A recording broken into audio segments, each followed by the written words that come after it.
Jack here with MajorLeagueTrading.com. I want to talk to you about just position management overall today. So today at my highs, I was up over $2,000 and I ended up giving back half of those gains. Just a part of trading. I'm not upset about it, but I do want to talk about how I manage days like this where I get up a certain amount of money, especially when I'm over that $2,000 mark for a day, how I make sure that day does not turn into a loser. Because I can tell you before, I've had days where I've had $2,000 in plus in gains, and I let those days turn into losers. Letting a winning day turn into a loser is something every trader does, but it's really something that every trader needs to try to avoid. And really the best way to avoid that, in my opinion, is to cut yourself off as soon as you dip below 50% of the day's profits, regardless of what you think the market is going to do. That is strictly for psychological management. Typically, when a trader starts making mistakes,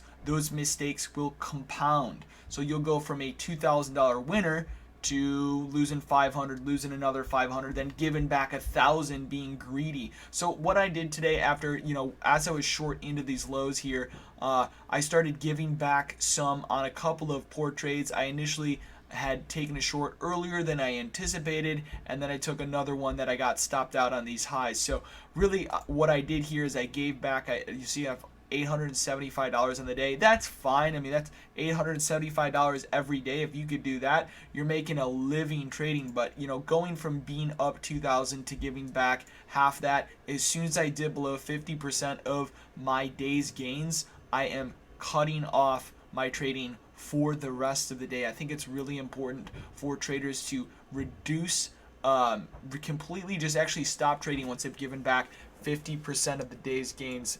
So really that's my lesson here today, guys. If you give back 50% of the day's gains, stop trading, go enjoy the rest of the day. If you're up money, you traded well, don't let those winners turn into losses. Just a little quick tip for me to you beginning traders: don't let winning days turn into losers. Once you've retraced 50% of your gains, take the day off and enjoy it. Take care, and thank you from Major League Trading.